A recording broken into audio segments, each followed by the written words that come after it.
देखिए, supreme court अगर कुछ युवाओं के हित में कर रही है तो हम वेलकम करते हैं ऐसे ऑर्डर्स को या जजमेंट्स को।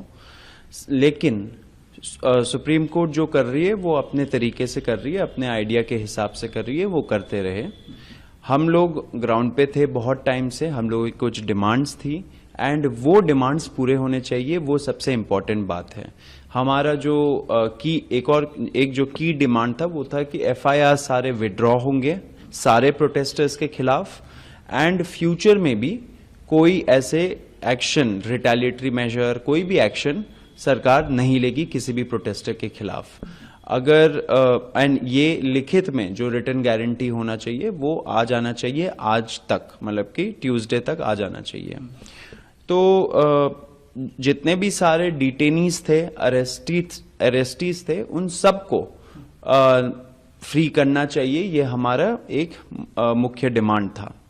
अब अगर उस पे हम लोगों ने ये नहीं बोला कि कोई माइनर है तो तभी आप उसको रिलीज करिए, या किसी के ऊपर पहले से एफआईआर है तो उनको मत रिलीज करिए, ये सब हमारा कोई डिमांड नहीं था। एंड सरकार को भी समझना चाहिए कि हमारा जो डिमांड है वो जैसा गारंटी दिया था, जैसे देश के सामने उस प्रेस कॉन्फ्रेंस में दोनों मिनिस्टर्स ने गवर्नमेंट ऑफ इंडिया के बिहाफ पे जो एग्री किया था, वैसे ही डिमांड आपको रखना पड़ेगा। अभी अगर सुप्रीम कोर्ट बोल रही है कि जिनके ऊपर एफआईआर्स है पहले से उनको मत छोड़िए, तो वो हमें मंजूर नहीं है। हमारा जो डिमांड है वो क्लियर है एंड उसी के हिसाब से होना चाहिए, क्योंकि उसी चीज पे एग्रीमेंट भी हुई थी। क्योंकि आपने अभी मेंशन किया कि आज ट्यूसडे तक वो आ जाना चाहिए था, जो बातचीत वाला था, तो अभी उसमें कुछ वेट आप कर रहे हैं या एक्सपेक्ट कर रहे हैं कि आज आ ही जाएगा, और उसको लेकर थोड़ा सा देखिए, कल हमें बहुत सारे पैनिक रिपोर्ट्स मिल रहे थे, स्पेशली बिहार से, कि बहुत सारे बच्चों को डिटेन किया जा रहा है, अरेस्ट किया जा रहा है, जेल भेजा जा रहा है। तो इसके वजह से हमें लगा कि शायद सरकार अपने गारंटीज पे अमल नहीं करेगी। इससे हम लोगों ने कल शाम को एक प्रेस कॉन्फ्रेंस भी किया एंड उसमें हमने ऐलान किया कि अगर सरकार अपना जो उन्होंने जबान दिया है वो नहीं रखती है तो हम फोर्स हो जाएंगे फिर से एक बड़ा प्रोटेस्ट कॉल करने का दिल्ली में। तो फिर क्या हुआ कि कुछ घंटे बाद सरकार के जो रिप्रेजेंटेटिव्स है उन्होंने रीच आउट किया, उन्होंने बोला कि बातचीत करनी है, तो हम मिले, रात 10 बजे मिले, 1 बजे तक वो मीटिंग चली एंड उसमें यही डिसाइड हो रहा था कि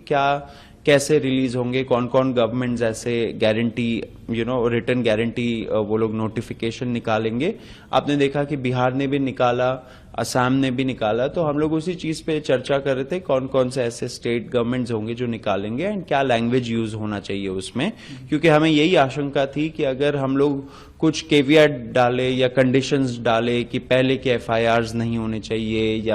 या पीसफुल प्रोटेस्ट, मतलब कि पीसफुल वर्ड यूज किया, तो फिर पुलिस के पास पूरे पावर्स आ जाएंगे कि किसी को भी जो वो पसंद नहीं करते उसको नॉन पीसफुल प्रोटेस्टर बोल देंगे। तो हमने बोला कि सारे प्रोटेस्टर्स जो भी इस मूवमेंट में जुड़े थे उनके खिलाफ कोई एफआईआर नहीं होना चाहिए, एफआईआर विड्रॉ होने चाहिए, फ्यूचर में भी कोई एक्शन नहीं होना चाहिए। इसलिए मैं बोल रहा था, अभी हम लोग वेट कर रहे हैं, आज ट्यूसडे है, आज डेडलाइन है।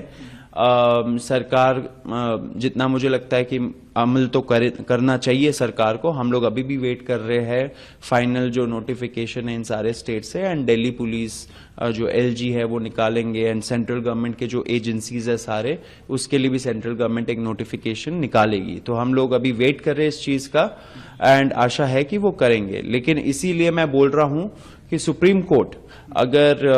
कुछ कंडीशंस डाल रहा है तो वो हमें मंजूर नहीं है। अगर सुप्रीम कोर्ट कुछ भी बोले तो वो इन एडिशन